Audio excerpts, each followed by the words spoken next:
All right, guys, welcome back to Liquidity Cartel, where we're going to teach you how the professional traders think, not what to think about the market. Again, we follow the market. We just read the auction and move from there. Today, I'd like to talk to you about one of the cornerstones of what we teach in the Liquidity Cartel, meaning the shift is the trade. It kind of goes dovetail on what I spoke about in the last video on sweeps and not all liquidity being the same. You know, you can see sweeps taken every day. This is from the morning session. This is the Friday, July 24th, 2026 session. Had quite a rodeo today. This is the market open right here. You can see big volume in the market opens. Had a big push down, came up, little tiny sweep right here. Buyers couldn't maintain. Sellers took control, moved the market down aggressively. I think we moved down total, found the bottom to the top here. We moved down 373 points, came back and recovered 328 to this point right here. Purpose of today's discussion is we want to talk about displacements and sweeps. We talked about liquidity sweeps and not all liquidity being the same, but we're going to speak to the point of why liquidity is not all the same, and what you do when you see a liquidity sweep is really the first steps to deciding whether or not I want to get involved with the marketplace. So I have us on a 1-minute chart here. We're going to replay the morning session. Actually, we're going into the afternoon session here in the New York Exchange. As we've moved up and regained 323 of the 373 points here, we start moving through the marketplace. Seeing we're ratcheting up here, taking, rebalancing, moving up, rebalancing, moving up. Now we're moving up to an area here. Now, when I said before that not all liquidity is the same, the liquidity points made at the market open or significant pivotal points in the market are significant because they were made with massive amounts of volume. I use an indicator right here. It's going to show me where our New York AM high was here. As we move up to the high, I'm looking for these areas as potentials to start a thesis for a trade. Okay, it's going to punch here. All right.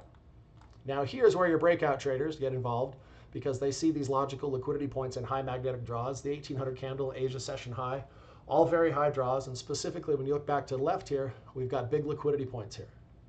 Okay, we've tapped the 1800 3-4 times today. Makes logical sense that we're going to go back up and hit it again.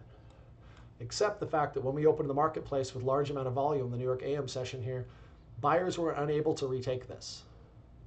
What you should read in here, and what we teach, there is a tremendous amount of liquidity sitting here. You don't need bookmap or deep charts to see it. You can see that this market is rejected here. We came up here, and this is where the beginning of our story starts. Right where we took this liquidity here, we saw a rejection immediately. See this candle right here? Big green bars pushed up forcefully, which you like to see on any liquidity sweep. Now immediately people are like, okay, is this going to come down and continue to push up to my targets that I had? Because obviously there are a whole bunch of buyers jumping on board here to push this through. We see big green bars here intermingled with some red. But what we see when we hit this important liquidity point is immediate displacement, immediate significant displacement. This is what we call emotional displacement here. This is what happens when a lot of buyers immediately get trapped by sellers. So what you have here for the story, as I'm explaining, is this push here that's created from the buyers down at 550 to push it all the way up to 628, push to 78 points in 7 minutes. Okay? These buyers are aggressively trying to reprice this auction higher and higher. They came up to this important liquidity point, again, the one that was not taken this morning, swept it. Sellers came in and said, I'm not willing to pay any more here. Institutional involvement got down and pushed this all the way down. A lot of folks going to jump on board as the breakout traders. They're going to go short here. Okay, here's the problem with that. As you step this forward, these buyers aren't going to give up that easy, specifically institutions and large funds that are getting in there trying to reprice this market higher. They're coming in here. They're going to refight for this. As you see, they continue to reprice the market from 530, taking up 25 points almost immediately. This is where a lot of folks would say, okay, I'm going to get back in the marketplace. I'm going to ride this higher. This series of candles here, see these large bodies? No overlapping bodies, very small wicks. This is telling a story in the auction that this market no longer wants to price at this area. Okay? Now, you saw some right here. Oh, there's big candles right here, no overlapping bodies. There's no liquidity points here to be taken. There's no liquidity to the left here that shows me that there's a high amount of seller intention to reprice a marketplace. But what happens next here, we have a sweep. We've got what we call emotional displacement here. Yet right here is the move that started that displacement. This, excuse me, started the sweep. This move started the sweep, came up here, sellers came in, pushed the market back down. Did this give me enough ammunition to say this might be a spot where I'm turning around? Not yet. What I'm going to look for here is I'm going to look for these buyers to attempt to regain this marketplace. They're going to come up here. This is on the 1 minute chart. So when you see this here and you start to see these wicks and a failure to go higher, we call this a failed reclaim here. Now, this is putting a story together in the trade. I'm going to have a sweep through here on a significant point of liquidity that we've noted to the left. I'm going to have significant displacement, but yet still the market wasn't able to take this here. What I'm looking for is the remainder of the story is I want to know who's trapped. We have buyers, significant number of buyers trapped when we sit down here. Buyers are attempting to make a run at the market again, and they're failing this reclaim. 1, 2, 3, 4, 5, 6, 7, 8 minutes in a row. This is the third point that gives me a higher level of confidence as this market is attempting to reprice lower. Now, does it tell me the value is lower yet? No, it's just price. All this is right now is price. The value stayed right here in the same area. We're doing business between 550 and 630 here, roughly an 80-point range. We've come down here. Market's trying to reprice it aggressively higher, failing multiple times. Let me watch what happens. Another significant displacement, but this time what this displacement did is it took out the move that started it.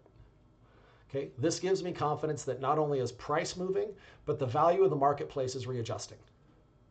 There's a significant difference there. And you can go by and find these all day long. We teach this. This is one of the core concepts that we teach in here is the difference between price moving and value migration in the marketplace. Okay? As we move through this, you're going to see the market's going to hold here. This is my indicator of the value. These very small bodies and these lines here, inability to retake these, what this is telling me that this market no longer was willing to accept values higher here.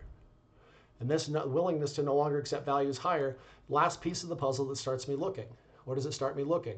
If this market no longer wants to value to higher here, we've seen emotional displacement. The market's tried to reclaim and failed it, gave me a confirmation that I've completely taken the buyers out here.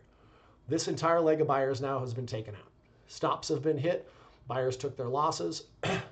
Now the sellers, we can read from the marketplace, the auction we have in control. So there's some targets here that we look for. One of those is Goldbach conjecture. Goldbach conjecture is a series of mathematical series where the markets are drawn to as almost like a draw on liquidity. We teach that. So what I do is I look for a short here.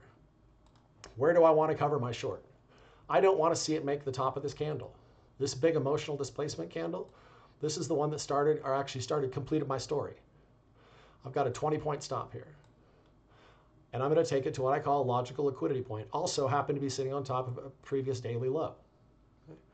As this moves from here, I have high levels of confidence that this market will not come back over here. If it comes back over here and retakes this candle that pushed through and took these buyers out right here, it's invalidated my thesis. 20-point stop. Move the market forward. See the market comes back, rechallenges it. Now, see these liquidity points sitting down right here.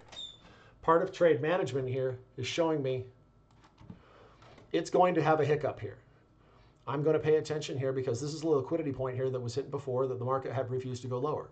If my thesis is correct and market valuation is coming down and wants to reestablish value at a lower point, we'll see it move and have some hiccups here. It should move handily all the way down to the bottom as we had this big run up here. Market should move clearly down here in a quick fashion. We'll watch market migrate down. As soon as the market touches this here, you'll see a reflexive move because you had the buyers that were sitting here before, a very small amount of buyers. We'll see if they were able to reclaim this. You'll see clearly unable to reclaim it. Make a fight to reclaim. Failed fight to reclaim. And the market moves steadily down to final target. Okay, what I demonstrated here is, could you have gotten the marketplace here? Yes. Is this a lower probability trade that the market truly was revaluing for lower prices? Yes. All the market showed you here is that prices were changing. It didn't show that I took the buyers out that made this a last run. I took them all out. I took their stops. They tried to come back here and reclaim with these little small bodies and these wicks here. This market's telling me a story that it has no intention to go higher. 1, 2, 3, 4, 5, 6, 7 minutes. Actually, by the third or fourth minute, I should have been in this trade. This market just gave us a beautiful example of how value migration, and that's the term we use in there. It's Wyckoff coined it in the 20s. It's still no different in the markets in 2023 as it was in 1923.